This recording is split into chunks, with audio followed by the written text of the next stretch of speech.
Assalamualaikum warahmatullahi wabarakatuh. Pertama-tama, mari kita panjatkan rasa syukur kita kepada Allah Subhanahu wa Ta'ala, yang dimana kita diberikan kesehatan sehingga memenuhi tugas ini.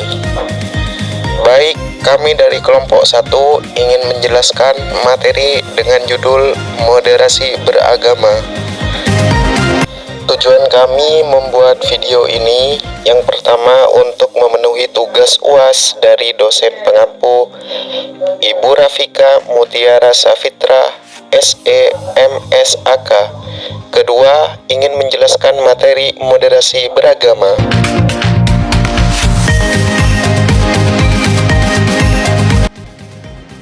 Indonesia adalah negara yang sangat luas dengan ribuan pulau yang terbentang dari ujung Aceh hingga ujung Papua.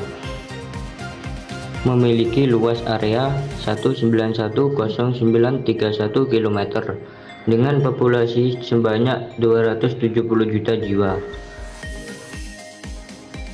Indonesia mempunyai beragam suku, bahasa, agama, dan budaya dan adat istiadat. Indonesia adalah negara berpenduduk terbesar keempat di dunia, berpenduduk muslim terbesar di dunia dengan penganut lebih dari 230 juta jiwa. Adapun agama resmi yang diakui di Indonesia yaitu 1. Islam, yang kedua Kristen, yang ketiga Katolik, dan keempat Hindu, yang kelima Buddha, yang keenam Konghucu. Banyaknya suku, agama, dan budaya menandakan bahwa Indonesia adalah bangsa yang majemuk. Kemajemukan bangsa Indonesia dapat berpotensi menimbulkan konflik dan perpecahan bagi umat beragama apabila memiliki sikap intoleransi. Hal tersebut mengharuskan adanya toleransi dan penguatan moderasi beragama di Indonesia saat ini. Lalu, apakah moderasi beragama itu? Kata moderat dalam bahasa Arab adalah al-wasatiyah yang bermaktub dalam Quran surat Al-Baqarah ayat 143. Terdapat kata al-wasat yang artinya tengah-tengah, bermakna terbaik dan paling sempurna. Dalam bahasa Latin, kata moderasi yaitu moderatio yang artinya kesedangan. Maksudnya adalah tidak berlebih-lebihan dan tidak kekurangan. Moderasi dalam Kamus Bahasa Indonesia sepadan dengan kata moderat yang artinya selalu menghindarkan perilaku dan pengungkapan yang ekstrim. Jika disandingkan dengan kata beragama, memiliki arti yaitu sebuah cara pandang, sikap, dan perilaku dalam mengamalkan ajaran agama yang berbeda di posisi tengah, adil, seimbang, tidak berlebih-lebihan dalam beragama dan tidak ekstrim.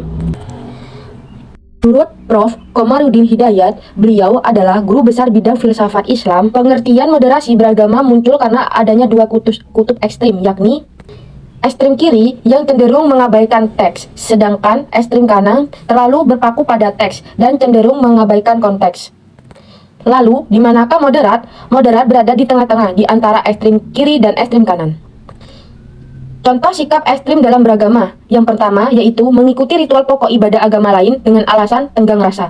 Yang kedua, merusak rumah ibadah karena tidak setuju dengan paham keagamaannya. Yang ketiga yaitu seorang yang menyantap makanan atau mereguk minuman yang jelas-jelas haram menurut ajaran agamanya. Apakah moderasi beragama itu penting? Jawabannya sangat penting.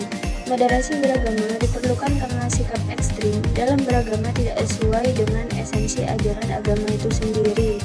Perilaku ekstrim atas nama agama juga sering mengakibatkan lahirnya konflik, rasa benci, intoleransi, dan bahkan peperangan yang memusnahkan peradaban. Sikap-sikap seperti itulah yang perlu dimoderasi. Jadi, sudah paham ya moderasi beragama itu apa? Bukan agama yang harus dimoderasi, melainkan cara penganut agama dalam menjalankan agamanya itu yang harus dimoderasi. Gimana sih sikap kita dalam moderasi beragama?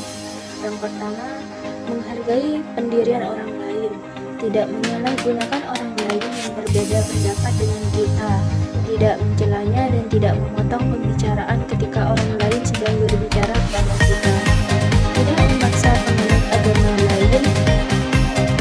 Yang kedua, tidak memaksa penganut agama lain mengikuti aturan agama kita, sehingga manusia mengikuti aturan agamanya masing-masing. Yang ketiga, menghargai dan tidak mengganggu orang lain ketika beribadah. Yang keempat, tidak merusak rumah ibadah agama lain. Yang kelima, memiliki empati dan mudah mengendalikan emosi. Yang terakhir, menjunjung tinggi nilai kemanusiaan, menganggap semua manusia adalah saudara.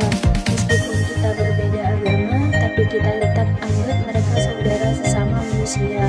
Dan apabila satu agama, maka kita menganggapnya satu iman.